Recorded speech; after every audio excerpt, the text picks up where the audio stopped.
Good afternoon, everyone, and thank you for joining us this afternoon.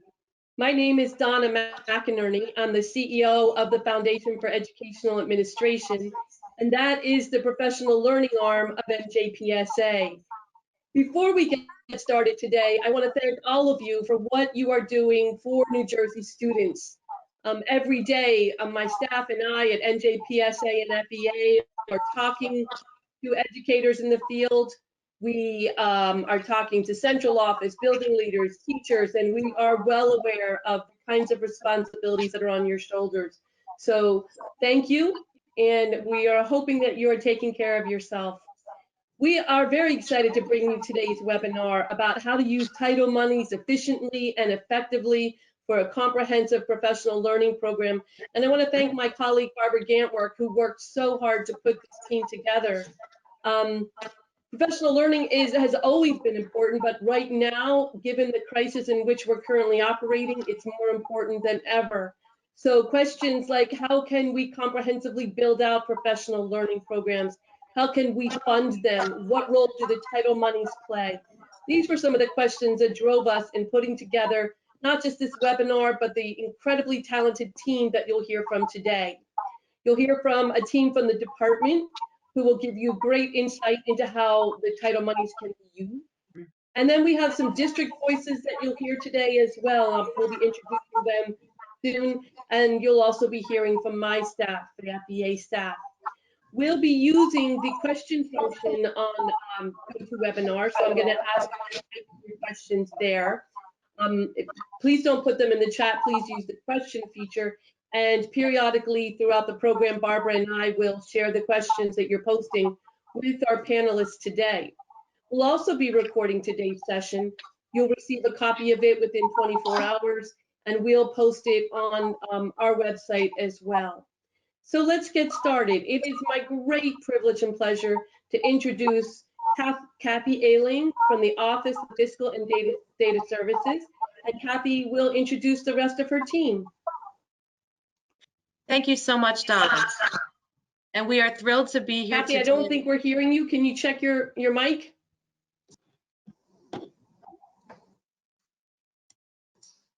I hear her. Hi. Can you hear me now? Yes. Excellent. Yes. Thank you.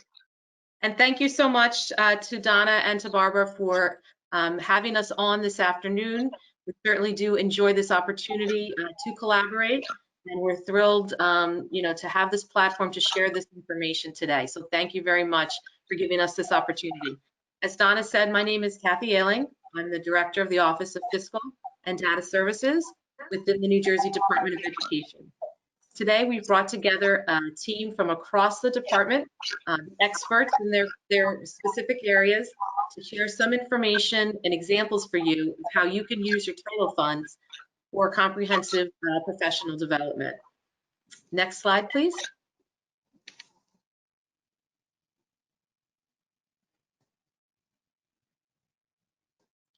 So today, as Donna mentioned, we have several staff members here available to participate.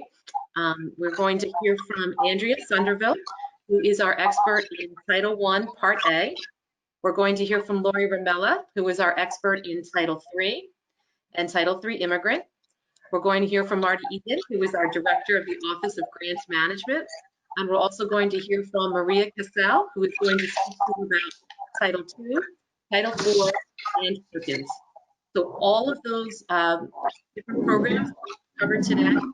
Please be sure to include any questions, as was mentioned earlier, in the question option.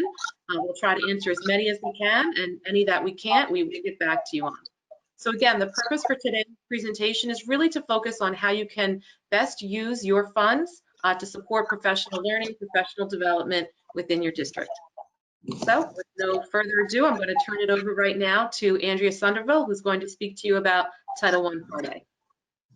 Thank you, Kathy. As we begin our conversation, I wanted to remind everyone of the purpose of Title I.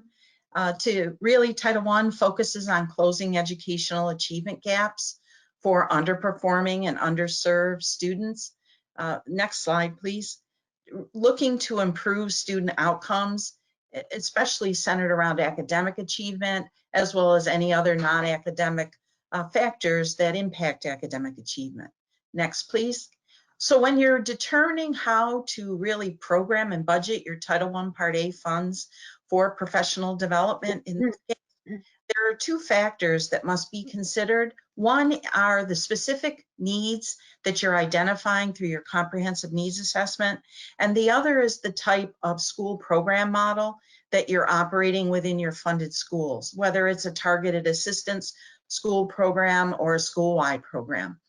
For us, the comprehensive needs assessment really serves as the foundation for how you're utilizing your Title I monies. And when you're thinking about professional development, it's important to see and use the comprehensive needs assessment as an ongoing process, because it'll enable you to ensure that you really are making progress towards identified goals and objectives, the district and school's vision and mission, as well as monitoring and assessing the impact of professional development programs and or any other type of instruction on student achievement.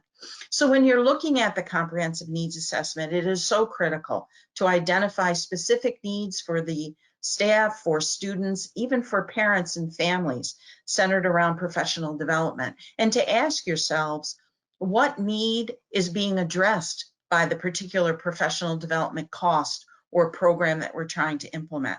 How is the cost, this professional development cost, necessary, reasonable, and allocable to meet the intent and purposes of the Title I Part A program? And how is the professional development cost consistent with what the district has listed in its ESEA grant application, as well as if the school is school-wide in the annual school plan? Now, as I said, there are two school program models. Next slide, please. Targeted assistance school program or a school-wide program. In a targeted assistance school program model, the professional development must relate to the needs of the participating students, and the professional development for teachers then goes solely to the teachers of those participating students. Now, there is a concept of what we call incidental benefit. So if your professional development session has space or additional seats available, it's quite possible that other teachers could participate, as long as those other teachers have some academic interaction with the participating students at some point during the school day. The second type of school program model is a school-wide program. And in this program model, you do not need to identify participating academically at-risk students. All students, staff, parents, and families are able to participate in the services that are being funded with Title I Part A monies. So in a school-wide program for professional development, the professional development must address the needs of the students and the staff and or families, and this information must be included in the annual school plan. Next slide, please. So when you're looking at professional development under Title I Part A, there are parameters you need to follow. First and foremost, the professional development must be specifically related to the Title I Part A program so that it supports your program.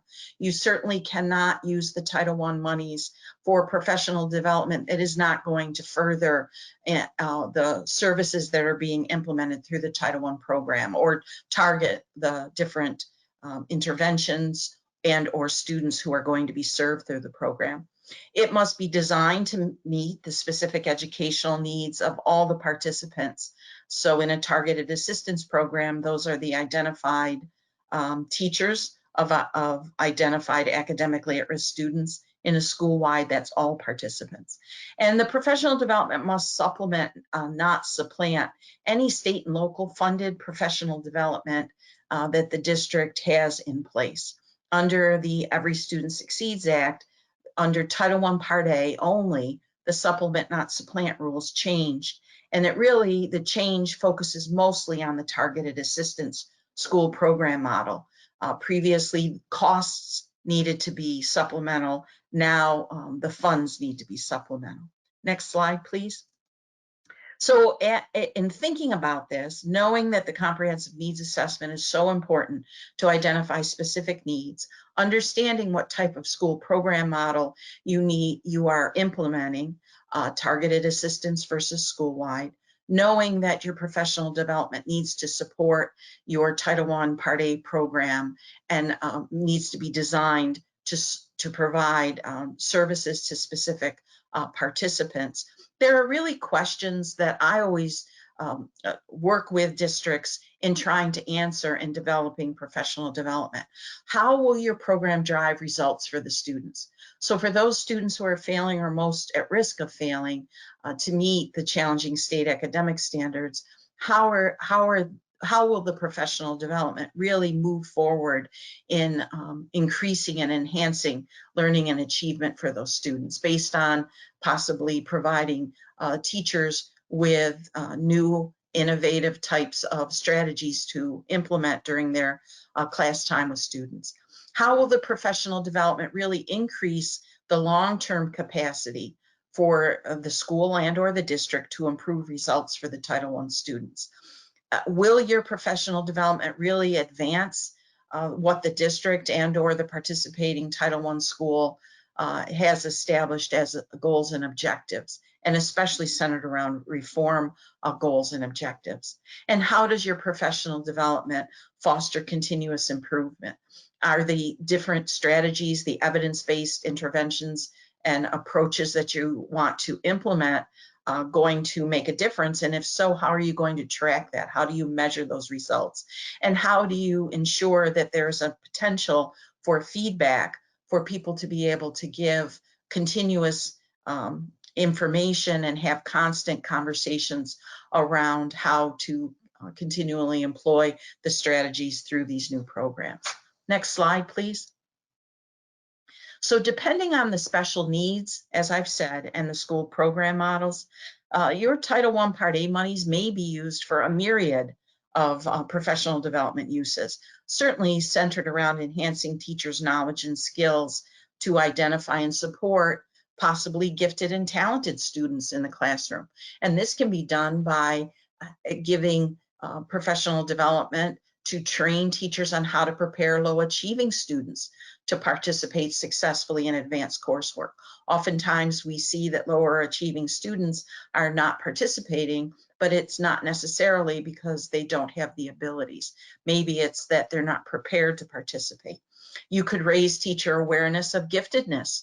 What does it mean to be gifted and talented in an underrepresented student population, so that maybe more of these students could be referred to gifted and talented programs? And your professional development certainly could center around effective strategies to provide appropriately challenging instruction, whether this is looking at differentiation, whether it's looking at curricula and acceleration and enrichment through challenging content instruction. Next slide, please. Title I Part A monies, again, could be used for professional development for English learners. The funds could be used to possibly enhance the capacity of teachers to really look at and assess the content and the language needs of English learners. It brings into fold the importance of the needs assessment and identifying specific needs for English learners, and how possibly using Title I Part A monies for professional development could help the English learners. You could use the funds to possibly train teachers in evidence-based strategies to really instruct English learners, especially when you're looking at language and academic support services or the use of curricula and assessments. Next slide, please. Professional development, again, based on your needs and the school program model, could be used for parent and family engagement. We all know how important it is to engage and include our parents and families in the instructional practices. And now, given the switch to remote learning, I'm sure many of you have worked more readily and probably with a greater focus to engaging parents and families. So Title I Part A monies, based on the needs, based on your school program model, could possibly be used to build the capacity of your school personnel in Title I schools to look at how to more effectively work with families and really build connections and increase the communication and collaboration between the parents and the school. And the PD itself certainly can focus, as maybe some of you already are doing, on how to help parents work more effectively with their children in the home to really improve the children's achievement.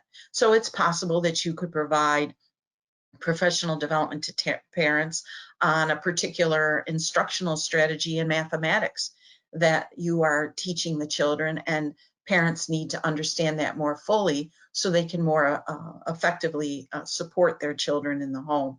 You could use the professional development monies to train the teachers on strategies for working with limited English proficient parents whose children are participating in Title I programs.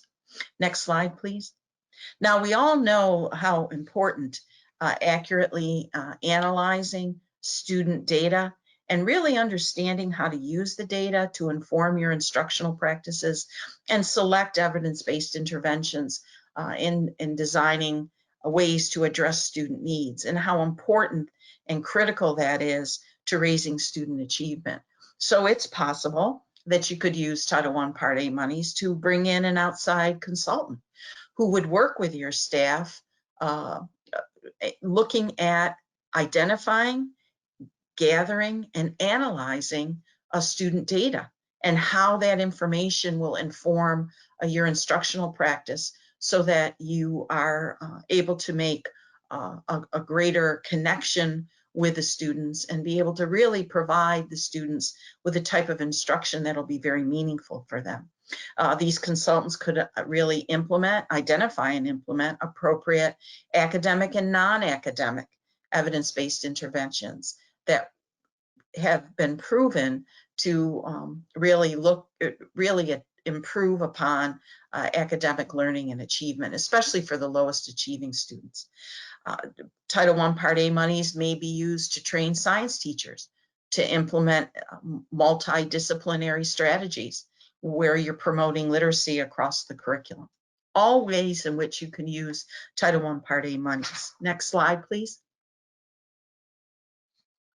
And finally, you could really build the capacity of your principals and other school leaders in your Title I schools by creating a multi-year program where you're going to increase the principal's effectiveness in improving achievement in the lowest achieving Title I schools. And this is an effective strategy when you're looking at sustaining improvement and building your capacity to increase learning and achievement and possibly turn around a low achieving Title I school.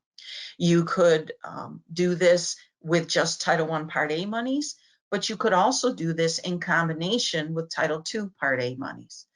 Certainly, Title I Part A monies could be used to provide training in the identification and use of evidence-based instructional strategies for a wide range of students. And in this regard, this really will help to close your achievement gap. Again, based on your needs, based on whether you operate a targeted assistance school program where services are focused on the participating students and their teachers, or a school-wide program where every student, teacher, and parent could benefit from the services. And finally, Title I Part A monies could possibly be used to train teachers and parents on software applications to further support instructional practices. So you might have smart tables, you might have computer labs, all ways in which instruction can be provided to students, especially now with hybrid models and remote learning. And you can continue to look at the potential of using Title I Part A monies based on your needs to train teachers on these software applications. Now, I'm going to turn our conversation over to my colleague, Maria Casal, and Maria will begin talking with you about using Title II Part A monies for professional development. Thank you, Andrea. So Title II Part A is funding that is used for supporting effective instruction. If I could have the next slide, please. And really the purpose of this portion of ESSA is to provide grants to state educational agencies and subgrants to LEAs to increase student achievement, improve the quality and effectiveness of teachers, principals, and other school leaders, and increase the number of those staff members who are effectively improving student academic achievement in schools. It's also used to provide low-income and minority students with greater access to effective teachers, principals, and school leaders. Next slide, please. So when you're looking to use your Title IIA funds for professional development, the things you need to bear in mind are that the funded services must be supplemental. They must be beyond what you would regularly provide. And the professional development focus should be on high quality, personalized, evidence-based professional learning. And this can include your teachers, your paraprofessionals, your instructional leadership teams, principals, and other school leaders, whoever is really involved in improving teaching and student learning. Can we have the next slide, please? So here are some examples of ways that we've seen districts use Title IIA funds for professional development. Districts can use these funds to train teachers and principals on using data, as Andrea was discussing earlier with Title I. Again, in Title IIA, you could absolutely use the funds for that purpose. Teaching teachers and principals how to analyze data for student achievement and also bearing FERPA requirements in mind. You can also use this funding to increase teachers' skills and knowledge on evidence-based instructional practices in the early grades and for techniques to assess the progress of young children.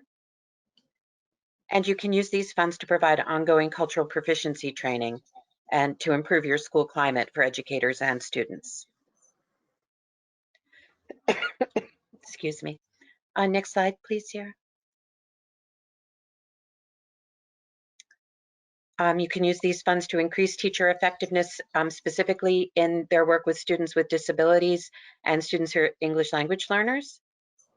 And you can use it to enhance teachers' knowledge of techniques and supports so that they can understand when they need to refer students for mental health services, whether from trauma or from other mental health issues that the children might be experiencing. Next slide. So here are some other examples of using these funds specifically to strengthen and diversify the teacher pipeline. And on the federal level, there's a lot of discussion around some of these possible strategies. One that I hear a lot about is supporting paraprofessionals, offering paraprofessionals an opportunity to become certified teachers by providing tuition reimbursement, recruiting candidates from the military or recent graduates from your own district, as well as finding mid-career professionals who might want to switch over through the alternate route programs. Supporting and developing cohorts and affinity groups for teachers of color.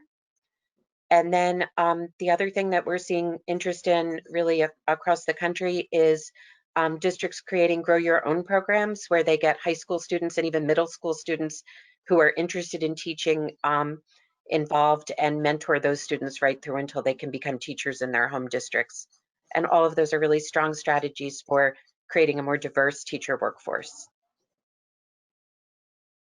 Can I see the next slide, please?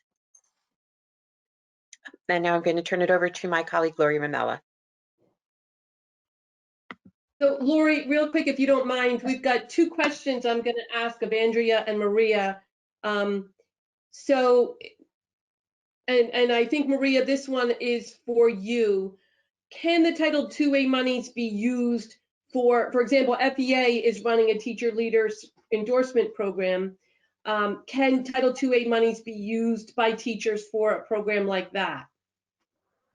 Yes, teacher leadership training is absolutely allowable under Title IIA. I would just say that any district that wants to do that, I would advise them to run it by their county ed specialist and see whether that's already covered in their application or they're going to need some type of an amendment. But there's no reason Thanks, it couldn't Maria. be used that way. You're welcome. Wonderful. And then Andrea, there's one in the question box, which I think is probably yours. In a school-wide program, can the money be used for work with all of our elementary schools or only the Title I designated schools? Yeah, the Title I monies would be used for the Title I served schools. So if a school is not being served with Title I Part A monies, you cannot use the Title I Part A monies for services in that school. Thank you so much. Sure. Lori, take it away. Thank you, Donna, and thank you, Andrea Maria. So I am going to have the good fortune to speak to you about Title III Part A and Title III Immigrant, and that is specifically the English language acquisition, language enhancement, and academic achievement for both English language learner students as well as immigrant students. Next slide, please, Sierra. Thank you. So really the purpose of Title III is for both English language learners as well as immigrant students. And the primary goals are really about ensuring that these different student populations really are able to achieve high academic standards, as of course we want all students and children to be able to meet. Also to be able to help develop teachers, principals, and school leaders in effective programs for English language learners and immigrant students, as well as to provide the English language learner parents and families and guardians with ensuring that they are engaged and involved in community and school participation programs. Next slide, please, here. And so when we're thinking about how school districts receive Title III funds and how they are eligible for Title III funds, and then tying it to what is being used in regards to professional development for that purpose, the total Title III allocation is based on the number of English language learners that are reported in a particular school district. And those students get reported in the NJ SMART system, which is the state student database. And based on the number that is reported within there, each district receives a total allocation as well as a per pupil amount. And just as you heard from my colleagues thus far, the services that are provided using Title III funds have to be supplemental. So a school district must use these funds in ways in which are above and beyond what are already required for English language learner services. So for example, school districts already have to provide English as a second language programs.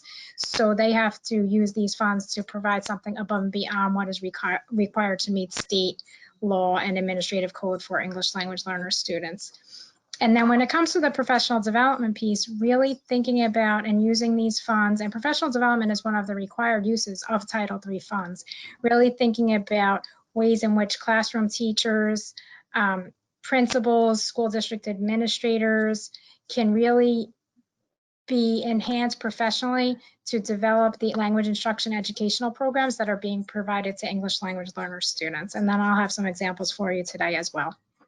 Next slide, please, Sierra. So these are some examples of the ways in which Title III funds can be used for professional development purposes. As I did say, one of the required uses of Title III funds is to use those funds for professional development. So the funds can potentially be used in ways in which the instruction and assessment of English language learners and immigrant students can be improved upon. You know, again, looking at maybe what is currently working well, what are some areas in which we might need to improve upon as a district, and how might we provide our staff, our administrators, our teachers, paraprofessionals, et cetera, with ways in which we could help those instructional practices. Also, it can be used for principals and school leaders to understand and implement curricula and assessment practices, as well as look in the instructional strategies for English language learners and immigrant students. And also another example might be to look at how subject matter knowledge and teaching knowledge and skills of teachers can be improved upon professionally as it relates to English language learners. So maybe, you know, some teachers, when they went for their teacher certification programs and their teacher preparation programs, maybe it was a number of years ago, and at that time, possibly the extent to which they were trained in working with English language learner students was more limited than it may be necessary to provide them with now. So maybe that's something that they might want to consider in helping them gain more knowledge and skills, because definitely the number of English language learner students as well as immigrant students, as I'm sure you would all imagine, has significantly grown statewide. Next slide, please, Sierra. And then just some other examples of ways in which Title III funds can be used for professional development. So classroom teachers, content area teachers, grade level teachers can be trained in a model called sheltered English instruction, which is where content area teachers are provided with at least 15 hours of professional development in a model called sheltered instruction, where it gives them the skills and strategies to deliver the content to English language learners. And I did provide here to you a link for an online course in that particular model of professional development. Another example could also be that teachers' skills in identifying evidence-based literacy services and literacy practices specific to English language learners might be a use. And again, it all has to tie to, as Andrea said to you earlier, to the needs that have been identified within that particular district through the needs assessment. Some other examples of Title III funds, ways in that they can be used, or that oftentimes districts do provide services for parents and ESL classes for parents who may need that. So that's another example. And these are just examples to kind of bring home what it is when we say, using the Title III funds for a certain way or another. Next slide, please. Thank you. And I'm going to turn it back to Maria, just making sure if there are any questions, Dawn. Yeah, we do have a couple of questions. So first, we have a question: is there a limit or threshold in the amount spent for Title III funds on teacher training? So there is not, it's not a specific percentage, but when districts complete their application for the federal funds, it does require them to indicate that they are using some of the Title III funds for professional development, but it does not ask for a specific percentage or dollar amount. Okay, thank you. And then can Title III funding be used for culturally responsive pedagogy teacher training?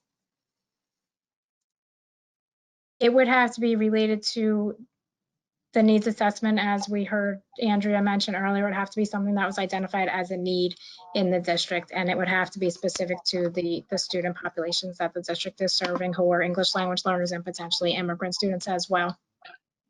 Okay, and then we have the question of how do we ensure that the funds are supplemental? What's the mechanism for ensuring that? So I'm not sure of the different staff district representatives who are on the webinar today, but one of the things that I would say is that you want to make sure that you are connecting with your bilingual ESL supervisor in the district, if that, if you are not serving in that role in your district, to see and make sure that what the district is required to provide to meet state requirements is not also attempting to use, that the district is not also attempting to use the funds to meet those state requirements. So for example, I said a few minutes ago that a district, if they are required to provide an English as a second language programs for their English language learner students, which is when a district has 10 or more English language learners identified, they have to do that to meet state requirements. So the district cannot say that they're going to use Title III funds to pay for that teacher or to pay for that program or to pay for those materials. But they could say, well, we're only providing one ESL, one English as a second language class daily. They could say, well, we would like to provide an additional class for the students who are really in need, who have lower English proficiency levels. That would be supplemental because it would be on top of what they are already required to provide. Okay, thank you. I think those were You're the questions. welcome. Thank you. Okay. So you were going to turn it over, Lori? Yes, I'm turning it back to Maria. Thank you. Thanks, Lori. So we're going to talk about using Title IV Part A funds for student support and academic enrichment and how that relates to professional development.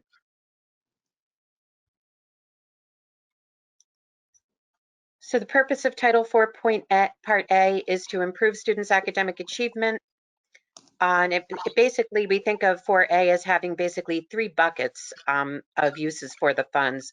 One is to provide all students with access to a well-rounded education, then to improve school conditions for student learning, what we often call safe and healthy schools, and then to improve the use of technology in order to improve the academic achievement and digital literacy of all students.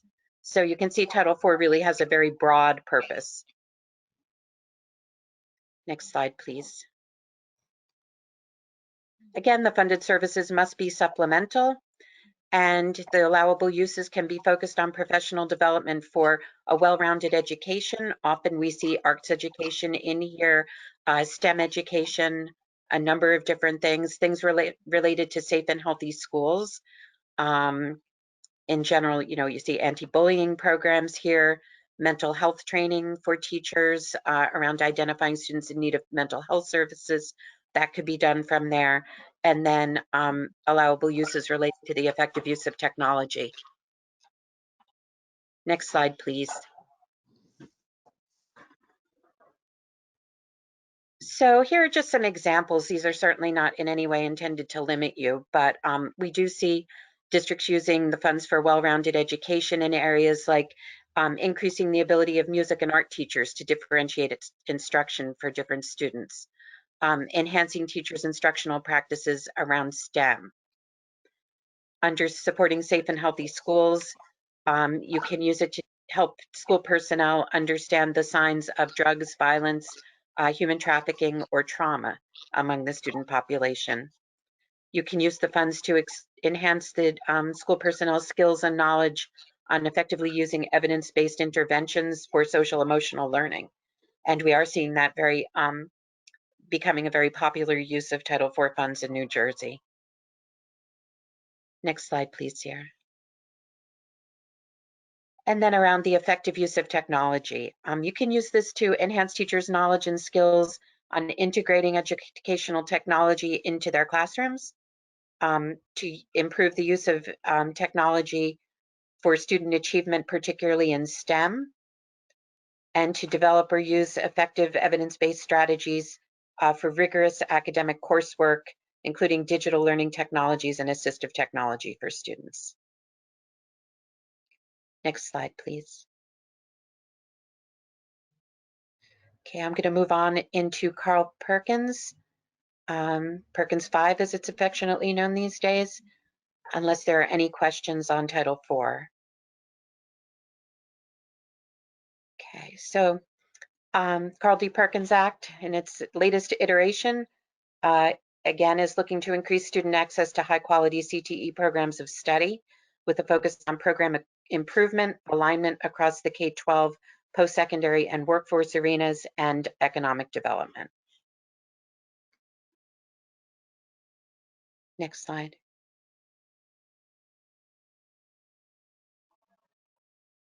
Okay, so in Perkins 5, again, your funded professional development services have to be supplemental. They can be used to develop, improve, or expand the use of technology in CTE, which includes training the teachers to use the technology, and that can include distance learning. The funds can be used to provide professional development programs to secondary and post-secondary teachers, faculty, administrators, and also your guidance and academic counselors. And you can, we use the funds primarily at the state level to support education programs for CTE teachers through our alternate route grant to Brookdale, which I'm sure many of you are familiar with. It helps primarily mid-career professionals in other areas who want to transition to CTE teaching, prepares them to enter the workforce. And the funds can also be used to institute programs to train teachers specifically in using technology to improve instruction. Next slide, please. Okay, so some of those on the previous slide were really available primarily, I think, as an SEA. That's how we use some of our state leadership money to improve opportunities for teachers across the state. Some districts may also choose to do that with some of their funds. When we work with districts, right now we're really in the throes of the Perkins 5 applications and the comprehensive local needs assessment piece of that. And one of the required Perkins 5 elements is professional development and teacher recruitment. So when we're discussing that with districts and they're saying to us, what kinds of strategies should we be using here in Perkins 5 for professional development and teacher recruitment, these are some of the things that we're really talking to them about. Work-based learning training that gets one of your CTE faculty members the certification to be a structured learning experience coordinator, and then they can oversee structured learning experience placements for the students. That's a really important piece. We always suggest specific training for teachers, whether CTE teachers or your core course teachers, on math or language arts skills in CTE, in the context of CTE. We always find that, many kids who are not going to want to read a novel need to know how to read an auto repair manual, and that's a reading skill too. Teachers can be trained to specifically help them with that. Any kind of specific industry training in the teacher's field, you can use your Perkins 5 funds for that. Many districts and also the colleges actually use some of their funds for training through the National Association of Partnerships and Equity, which is NAEP, which is a lot of work specifically around helping non-traditional students enter different CTE fields. And then the other thing that you could conceivably use your Perkins 5 funds for is the Career and Technical Student Organization Advisor, getting professional development on incorporating the CTSO activities into the curriculum. And those are just a few examples. Next slide, please. Okay, does anybody have any questions for Perkins?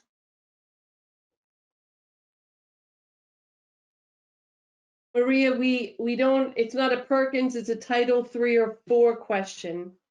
Okay. And the question is, can Title 3 or 4 funds be used to pay for student certification to become a medical translator or interpreter?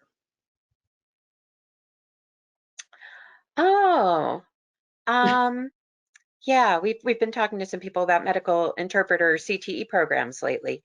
I don't think so, not for the student certification, but Perkins, you could certainly use that money to pay for student certifications if that's the approved CTE program that the student is in. And I would say not for Title III, no. Very good, thank you.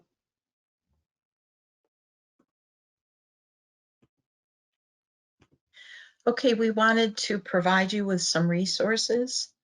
Next slide, please. So we've listed some links to the legislation for each of the titles under ESEA as well as Perkins 5. And I believe there are attachments to the PowerPoint. One is a desktop reference for Title I Part A that speaks to allowable and unallowable costs. And the other is an attachment that our colleague Martin Egan developed with his staff from the grants office on funding that has been distributed by the New Jersey Department of Education for professional development. I'm not certain if those can be shown, or if So not. Andrea, we will provide this PowerPoint and the video in the email tomorrow, and those hyperlinks should work. Okay. But in terms of sharing attachments right now, I think that I don't have an update from the DOE team. Got you. Okay. All right. Well, we'll make sure that everyone is provided those attachments. Marty, I don't know if you wanted to say anything about the attachment you and your team developed. Yes, thank you, Andrea. We understand the difficulty of navigating all these grants that have been, oh, am I still on? Yes, you're there. Okay, my computer just went a little bit crazy. All right, so we understand the difficulty of navigating through all these various grants that have gone out over the last, I'm going to say 6 months, with the CARES Act, with the non-Title I CARES, with the digital divide, the non-public digital divide, the security grant.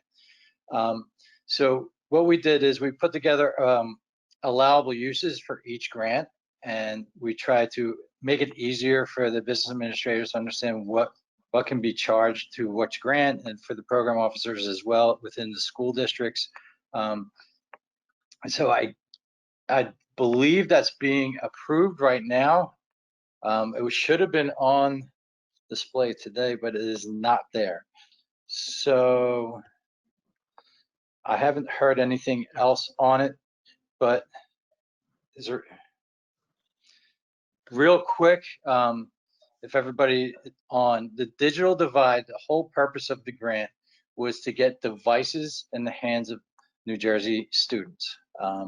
It wasn't for professional development. It wasn't for anything like that. It was to close that gap of kids at home who don't have access either to connectivity or they didn't have a device at home.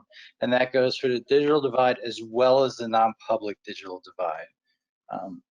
The final reports are out right now for that. That was a very quick program and it ended early due to the Corona relief funds that wrap up very quickly here. So the final reports are out and being able to be worked on for those programs.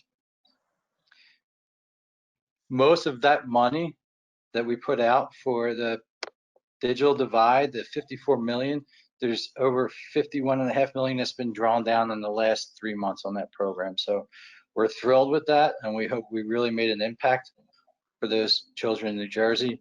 The security grant is for the ELISA's compliance. It is a follow-up to ELISA's compliance, and it is funding programs to enable these schools to have security systems that have direct lines to the authorities. As far as the program itself, I am not the expert, but what I can do is give you the allowable uses. I am not the program officer. We are the Office of Grants Management. And the last one is the water infrastructure grant, and that is removing lead from the water systems by using filters. There's a few different things in here. There's drinking for water outlets for at the district level and for whole system remediation. Again, this is handled by the facilities office. Both of these will be handled by facilities. So grants management will not be involved, but we help build those programs. The CARES grant has 12 allowable uses, correct, Andrea? Yes. Those allowable uses are in the grant. It's a very broad-based program. So there's a lot of things, anything in ESSA, anything in Perkins, all of these things are allowed. So again, the idea is to give you a quick sheet that you will have at the district level that everybody will have and say, you know, they'll be able to break down their programs and look at this sheet as a quick reference guide. So hopefully we'll have a department approval here and we'll be able to get that out to everybody this week. I don't know if there's any questions on that. Is there any way I can help with anything else? Thanks, Marty. We go ahead, Barbara. No, I just saw there was a question, is that the non-public digital divide will not let me open a new expenditure report. Will that be fixed soon? So that's a great question. And here's what I will say. We have given out triple the amount of grant awards that we've given out in years past with triple amount of money. So last week I noticed that the system was running slow. When I looked at the traffic on the internet site, it was at 99%, and that's because ESSA final reports are being approved, ESSA applications. So the quick and dirty is, yes, it will be available very shortly here. We are monitoring things. We don't want things to get hung up because of system slowness. We have provided other servers to this. The system is being taxed heavily. So again, we've given out triple the amount of awards and triple the amount of dollars. So we're doing our best, and yes, that will be available shortly. Thank you, Marty. Thank you. Next slide. Certainly, Maria, Lori, Marty, and I know how busy you are. And so we wanted to provide you with our contact information and how you could reach out to us. So by all means, whenever you have any questions, don't struggle with the question. Just send it to us and we will gladly respond and work with you so that your professional development programs will be successful. We want that for you. It's certainly a perfect way in which to use the title money under ESEA as well as the funding under Perkins. And next slide. So on behalf of my colleagues, Maria, Kathy, Lori, Marty, myself, Sierra, Leslie Franks McCrae, the Director of the Office of Supplemental Educational Programs, we thank you. And we wish you well. So please email us questions and enjoy a grand rest of your day. Thank you. Thank you, everybody. Many thanks to the entire department team. This was fabulous. We do have one shout out reminder from one of our participants for the audience, and that is a request that we remind participants that if you oversee federal programs for your districts, you can also join the New Jersey Association of Federal Program Administrators. So it's a quick www.njafpa, New Jersey Association of Federal Program Administrators. If you have any additional questions for the department, keep putting them into the box. But right now, I'm excited to turn the program over to some voices from the field, from the district perspective. The funding piece is critical to supporting professional learning, but so is a mindset in which professional learning is viewed comprehensively and coherently and tied to the real needs of the educators across the district. And we're going to hear from a couple of our district colleagues. And right now, up next, I'm going to ask Eugene Catanzaro, who is a supervisor of ELA, Social Studies, and Title I at the Middlesex County Vocational Technical Schools, to share a little bit about his experience in leading these efforts. Eugene? Hi, thank you very much, everybody. I do want to thank the Department of Ed as well, especially Andrea and Marty, because there's been many a time where I've had to reach out to them, and they've been more than exceptional on reach and helping me and making sure that I get my my information that I need from them. So I do want to thank them personally. Again, I'm going to talk about utilizing Title II funds, but it also kind of ties into some of the other titles as well. And I'll go through that within my presentation. I am Eugene Catanzaro from Middlesex County Vocational and Technical Schools. I'm the Director of Curriculum and Instruction. So a little background, just so you know who of what like I work with and my background. The schools consist of 6 schools. There's 2 academies, 3 regular vocational schools, and 1 school for special ed. And we have approximately 2,200 students. They're all grades 9 through 12, and we have approximately 200 educators. So it comes up with like different problems that we have along the way and how to juggle those things. I just want to put that out there. When I first came into the district, I came to the district in 2015, and one of the things that the district was saying was that they had problems spending the Title II money. That was something that was huge for us. We had, when I came in, we had approximately $53,000 that we did not spend in Title II. And they didn't really have a systematic plan for spending down the money at all. So it was more of the professional development would fall on the building principals and their assistant principals to kind of like do things at the building level and try to make sure that as they were going through, they had stuff for their teachers, but there was a lot of overlap, and central office would help with the PD, but you know, they weren't necessarily part of the organizational piece of planning. So my first 2 years in the district, and this kind of goes with the planning side of it and having it into, you know, like how you're identifying your needs. In December of that year, we started in our district needs meetings where we do program evaluations. That's where it all began. And start to see like what exactly are we doing? How are we looking at how we're spending our Title II money? How are we doing professional development? And then February was the time we'd start looking at, well, what kind of PD do we need for the following year?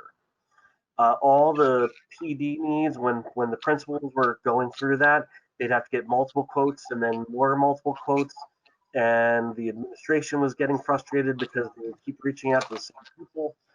Vendors became frustrated because they were asking if we were doing quotes for them or for actual like just having an extra quote. So that became frustrating on a lot of different levels, and you know the PD became secondary because of that. It was very generic based off of the trends that were out there, or you know knee-jerk reactions like, "Hey, we want to do this," and there's kind of a lack of focus and continuity because it wasn't a priority. It was understood that we needed to have the professional development, but it was more reactive. People were like, oh, we need to do this. Oh, last minute, let's kind of throw something together. In 2018, instructional services, which is central, is like where I work in central office, we started taking over the planning. And we started to put together larger PD days along with coordinated PD throughout the year. Some of the things that we did was we analyzed student data. We started identifying student learning targets. We identified targets for the teacher learning and their development. It wasn't just, we're doing something just for English. We started saying, like, what do they need on the bigger scope and bigger picture? We also started identifying results-driven PD aligned with our targeted learning areas. We designed and implemented PD and evaluation. So we would set up registrations and how are we making sure that the evaluation piece was actually giving us stuff instead of saying, yeah, that was okay. Like we wanted to have like more feedback and deeper feedback. And so we started providing ongoing support for learning and implementation of new knowledge, skills, and processes. So when we really started looking at it, I think the biggest challenge that we had was that we were doing all these multiple quotes and getting all these extra things. And so we decided to use the RFP process, which request for proposal. And so by April, what we would do is we identified major focuses of what we wanted the professional development on. And we kind of had like multiple buckets. And then in May, we put out the RFPs. They were written, they went out for bid. In June, we would have the RFPs due to the district and we'd start scoring them. And then once we scored them, we would have them board approved and we'd notify the vendors so that by July 1st, we actually can start using the professional development over the summer and then going into the school year. The combination of the centralized decisions on the professional development, along with using the RFPs, gave us a lot of different flexibility and leeway. We had more coordinated effort towards our district goals, what we wanted to have. Our meetings with the vendors was important, like NJPSA, FEA, like we would sit down with them, talk to them about like, hey, what are the things that you can offer us? These are things we're looking for. And then we kind of like crafted a well-balanced approach to the year, not just for one PD day, but how would we support it throughout the year? The scheduled full day PD days, we made it all so that the entire district would come to one location. And so we gave the staff choices. We had multiple topics from multiple vendors, such as NJPSA, and some of the things that we would have would really just would go across the gambit. We would have 2 half-day sessions where the teachers would sign on to those sessions, and they'd had a choice. In this past year, we had 19 different presenters for our 200 staff members, and so it really gave them a choice of like, what do I want to learn as a teacher? What do I want to learn as an educator? How do I build up it's not something that's being thrusted upon me as much as I can choose my pathway. And so we also, having those multiple topics with the multiple vendors, it allowed us to really have like follow-up sessions on those topics that were easily managed because we already had it built into the RFPs. And then it created a sense of continuity across the district, and all of the teachers were hearing the same voice. And so it also gave us less use of multiple quotes. We didn't have to do multiple quotes because we already had the RFPs. And more familiarity with the vendors included strengths and weaknesses within the programming. We can say, you know what, we know that this one company does this very, very well. So we kept relying on those things and the strengths. And then, we'd move to other areas if we needed to for any of the weaknesses that we would find. This past year, we set up 5 RFP categories. For us as a district, again, we're a high school district, a vocational district. We wanted to make sure we weren't just targeting just like small areas. We wanted to have all of our teachers, including the CTE teachers, including, the special ed teachers, everyone else. We wanted to open it up so that they can see the different categories. So we had arts integration, classroom practices to improve instruction. That would also include any like software, how to use Screencastify, all of those kind of topics, hybrid learning, things like that. Interdisciplinary academic training, makerspace and consultation services. We have makerspaces throughout our district, and how do we utilize that in a way that we really can kind of improve upon within the school. And finally was the social, emotional, and cultural competency, so that we can really tap into how are we meeting the needs of our teachers and how are they meeting the needs of their students. Some of the things we put into our RFPs, the district asked for the following. We said we want a full day rate, we want a half day rate, we want virtual PD rates. And that really came in helpful in March, and I'll talk about that in a minute, where we'd have sessions and hours. And then we also had coaching rates where we would have the companies come in and actually work with our teachers and do model lessons. It wasn't always the lowest bid. The RFP, it needed to meet our needs. And so when you're doing that, we have to craft the way the RFP was scored. And so that was the most important thing for us. And we'd have 5 staff members read through and grade the different proposals. After we awarded the bid, my team would work and meet with the vendors, and the district needs were the primary focus. And we made sure that was in place. I talked, Barbara Gantwick and I spent some time and saying, all right, this is what our focus is, and we need to have flexibility as well to see like what's coming up and what the needs are, not only for us, but for the students. Then March hit, COVID time. So in spring, our school, we worked with one of the RFP vendors and delivered 5 weeks of professional development virtually. The staff was offered optional topics each week. They were offered 6 topics a week. They were an hour long. It was offered twice in the week. So Monday and Tuesday would be the first set, and then Wednesday and Thursday would be the second set. And of the participants, and again, it was optional, we had, I think, about 100 staff members really take it on, and 75% of those attended at least 6 or more of those topics over the course of the 5 weeks. In the summer, we also offered, through a vendor, a 4-day virtual workshop on creating hybrid learning environment for 20 of the teachers. When September came, we had those teachers turnkey it to the other teachers on the first day of school. And then in October, we didn't want to have people coming into the district, so we were actually able, having the different RFPs that we have out there, we had 19 presenters, and it was all virtual. The teachers had a choice in what topics they wanted. They needed to register prior to that day. We sent out virtual links that were sent out a few days before the event, and this was the year that we had 95% of the staff attended the PD sessions, which, in years past, we'd have maybe 65, 70, because people were like, oh, I want to take the day off. People started seeing the value of having professional development and what it was helping them in their craft, in their pedagogy. So moving from here, instructional services, we've been in contact with all our RFP vendors moving forward. The March PD is in planning already. We have virtual PD scheduled for staff after school hours. So it'd be like a 90-minute session where teachers can kind of jump on and get a topic that they're interested in, and it's optional for them. Coaching and consultation, we have the vendors coming in and also helping us there.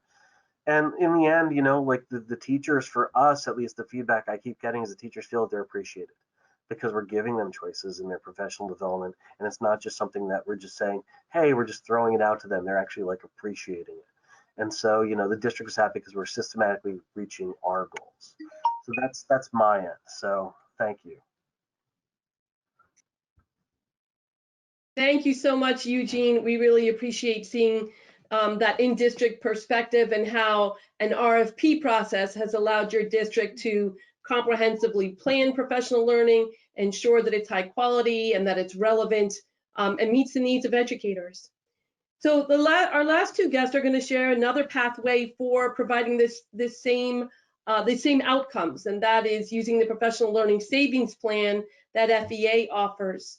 So I'm going to invite Bob Trevelini, the grants coordinator for Millville Public Schools, and Emil Carafa, the coordinator of professional learning for NJPSA and FEA, to tell us a little bit about the savings plan. What does it look like on the ground? Bob, how are you able to comprehensively plan while at the same time protecting your PD monies and getting the most bang for your buck? Well, I'd like to definitely thank the state representatives for being here today. I know we've certainly been hitting them up with a lot of questions, and we appreciate all the additional grant funding, and this has added some more opportunities in the professional development and as well. So we use extensively Title I, II, Title IV, and what I call it a spin-off, Title I reallocation, to fund our PD. And with the new savings plan from FEA, that makes a perfect meshing. So I'm going to describe how we use the plan and a couple of examples of ways that we've used the FEA training in the past. In the past few years, we've had the prescription plan, or subscription plan rather, which is a precursor to the savings plan. But the savings plan actually gives us some more flexibility, and there is a discount, so you're saving. It also allows you to get a format in place where principals, staff members know that there are things that they can look at, in particular the FEA schedule upcoming, and they can discuss it as a school and who wants to attend. It also is very important, particularly with everything that's going on right now. If we get that professional, the savings plan approved by the board, it saves having to go for individual training. We set out a plan and present that we are going to need training. We talk about specific areas over the course of the year, and that we're going to provide staff members to attend the FEA sessions. So these can be individual sessions. They can be, in person when that returns, and of course virtual. They can be at the district or individually for the district as a group, as we recently did one for our INRS team, or they can be coaching. We've used FEA for quite a bit of coaching and in-person group instruction for our staff in the past. So we find it as a nice, it's worked very well so far this year.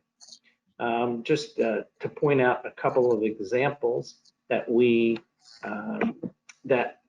used in the past. I'll go to that Title I reallocation because I know principals have said, well, what's different from, what's different about that one?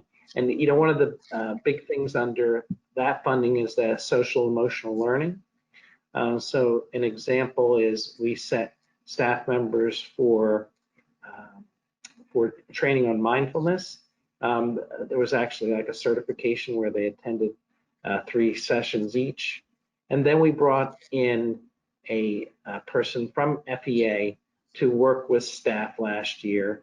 And the focus was on using mindfulness so that to specifically work with students who have multiple office discipline referrals.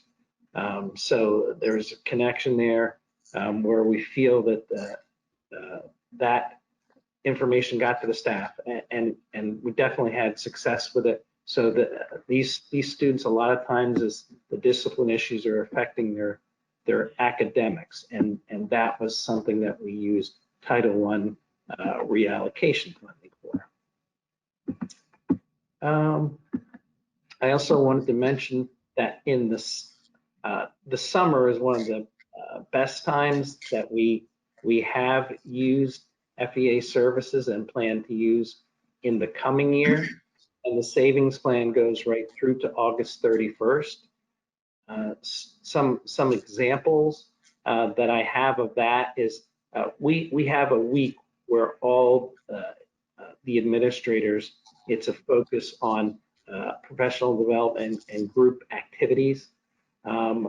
We've had David Nash and his staff of Legal One come in, particularly the What's New in School Law, which is so important to be up to date in that area. But other things, we have a staff that's of teachers and administrators that plans for the coming year, and whatever our particular needs are, like we had everyone attended the day before school 2 years ago on culturally responsive instruction. I know this year some of the things we're looking forward to are arts integration, or SEL, equity, and of course the ever popular remote instruction. And the last thing I just wanted to mention, that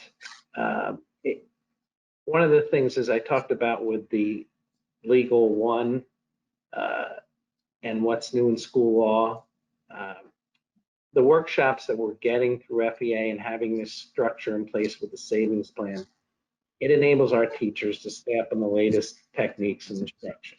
And being current is so important, because even if we had a district initiative that was only a couple of years ago in a particular area, things change so rapidly that they can be improved upon. So it's, that's one of the greatest advantages. So again, this is how we do it in Millville. And if there's, any questions, I'll be happy to answer them. Thank you, Bob. I appreciate everything that you shared out. Donna, do you have anything? No, Ramo, I was just going to turn it right over to you. So thank you. Okay, thank you very much.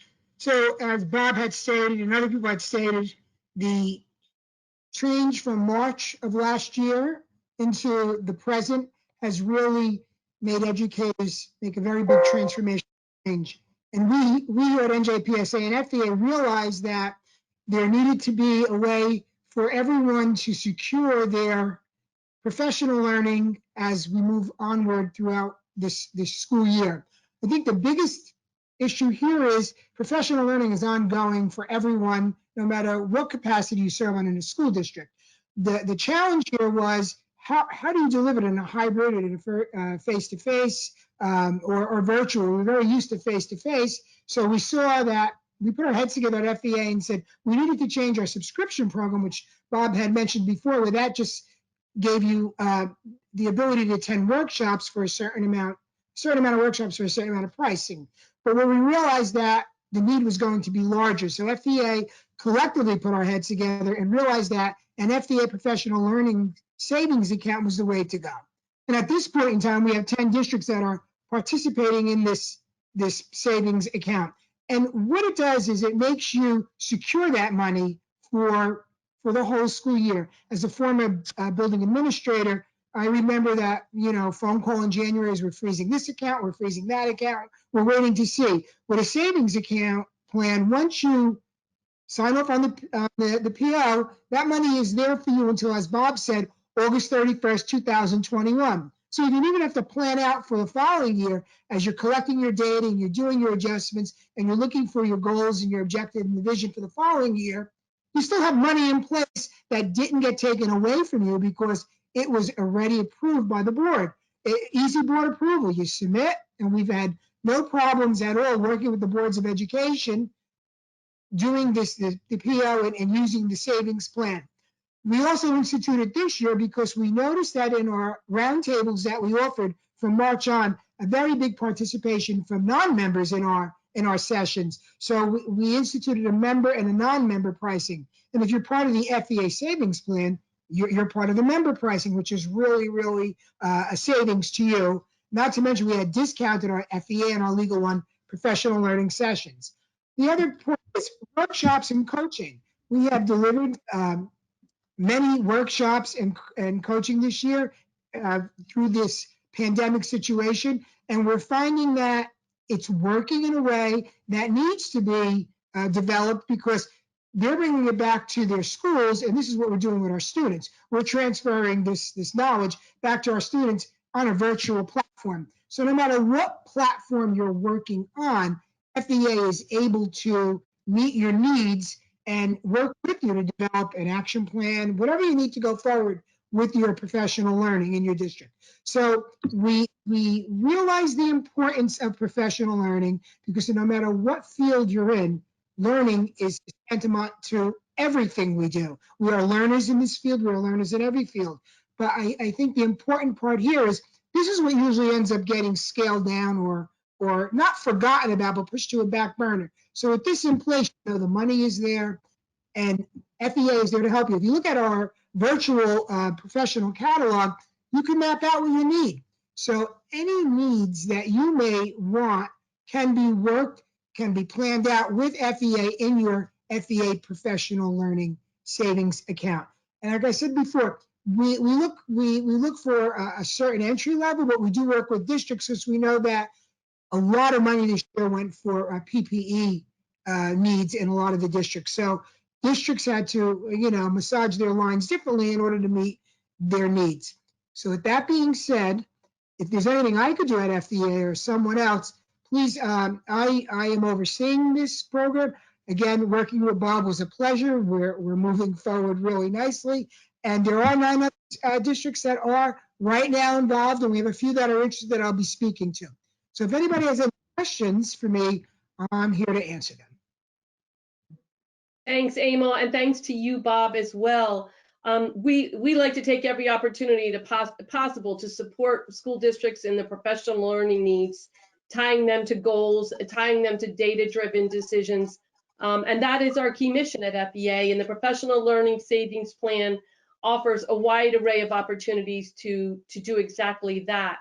So we do have one question in the question box, which is for Bob and Eugene. And the question is, how were the PD topics determined? So Bob, since you're on screen, I'm going to invite you to respond and ask Eugene to come on in. Sure. From our end, what we do get input from the teachers. So the principals, it's a yearly thing to talk about, to gather what topics that they want, teachers want. But here at the district level, we're looking at things that we can put into play that are both different and a continuation from previous years. And then we make a decision at the district level. But a nice thing that, you know, that the savings plan again gives us, if something changes, because you never know when something big might come up. But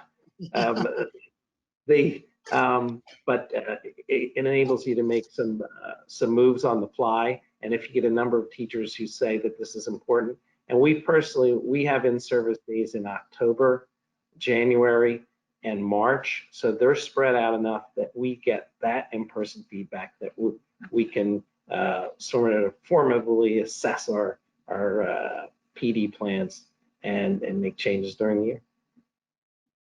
Thank you, Bob. Eugene, would you like to respond? Yeah, so so what we do at our district is we have multiple, whether it's directors, supervisors, we have a lot of PLCs, and we start with the teachers, see what they're looking for, what they need to have, especially like going with the virtual stuff. We wanted to see, like, they're like, how do I do, like I said, Screencastify, how do I use Near Deck, how do I use all of these different things that are out there. And so we really tried taking in their feedback as to like what they were looking for and how they could teach remotely and really like do something on that line. We also, you know, like did an assessment of how do we make sure the teachers are getting their mental needs taken care of, like the whole social emotional piece. One of the things that we used this past October was looking at culture and looking at how are we being culturally relevant and working within, and that was one of the PSA, PSA workshops, but that was something that we thought was in need, especially what was going on in our country at the time, all the protests, all the things that were happening. How do we make sure that we're reaching out to our students and making sure that our students are able to vocalize what's going on? We give them the voice, and we also give the teachers the voice and be able to have those culturally relevant conversations within the classroom. So it wasn't just, you know, like teaching today. It was really about what kind of needs are they looking for that they're going to come back to and be like, oh, well, I wasn't able to do this. Can I do this next time? Are you going to have this down the line? And so we really tried like getting their feedback. Obviously the principals, what are they looking for?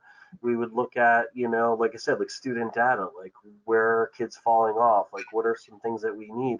Do we need to do something with RTI? You know, do we need to do something where there's something along those lines? So, like I said, we really try to like get the feedback from all of the people involved. And you know, like I said, my team, I have two great supervisors, Dan Gallant and Jenny Graff, who are amazing, and they really help me out, you know, as far as like reaching out to our teachers and making sure that they're getting their voices heard. Thank you, Eugene, and thank you, Bob.